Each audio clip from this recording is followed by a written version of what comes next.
Hey everybody, so yesterday I posted my first video about my day 1 of 7 um, doing fasting for my metabolic health to prepare me to be in a better metabolic state as I get ready to have radiation therapy toward in December.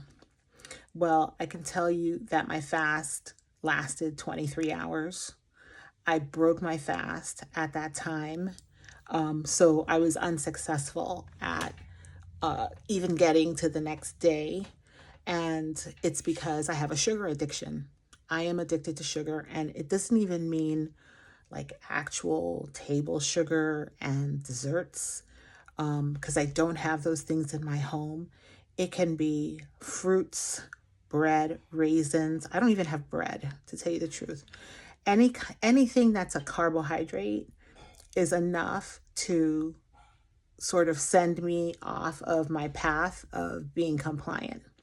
And so what I realized is that there are things that I need to do in order to remain compliant. And I'm telling you guys this because maybe some of you are going through the same thing. And I just want you to know that you're not alone in this journey. Fasting can be pretty challenging, especially when our brains are so used to certain chemicals. And in my case, it's sugar. It's definitely a problem. And it's part of the reason that I probably got breast cancer in the first place.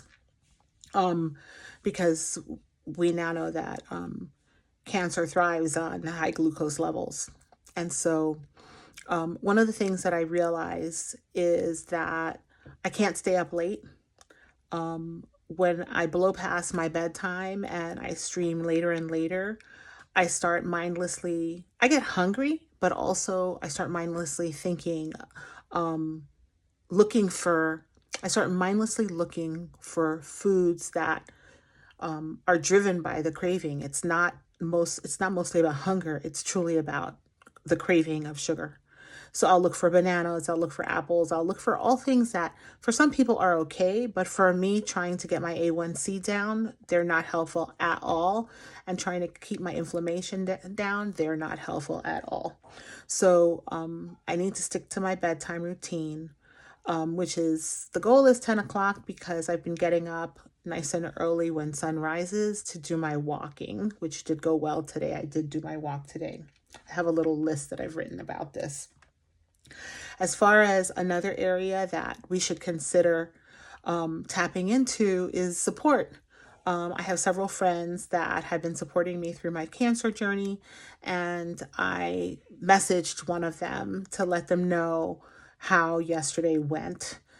It was mostly about me venting, I think, but I felt like telling someone who has my back would help. And so I went ahead and I did that. So remember your support when it comes to this plan. If you're a person who's fasting or anything that you're doing on this cancer journey that's challenging, reach out to the people that are around you that love you or that you have access to, even if you're alone, let's say, that you have access to that will want to sort of be there to help you.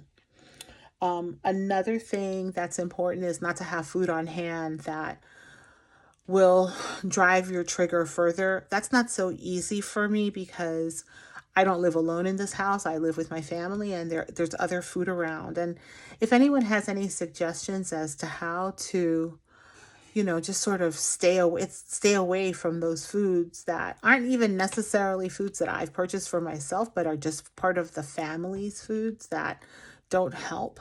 That would be really, really helpful. I was thinking that maybe meditating might be something I add to this process because maybe it'll help me to be more mindful as well. We'll see. Let me know if you guys have ever done any meditating for that.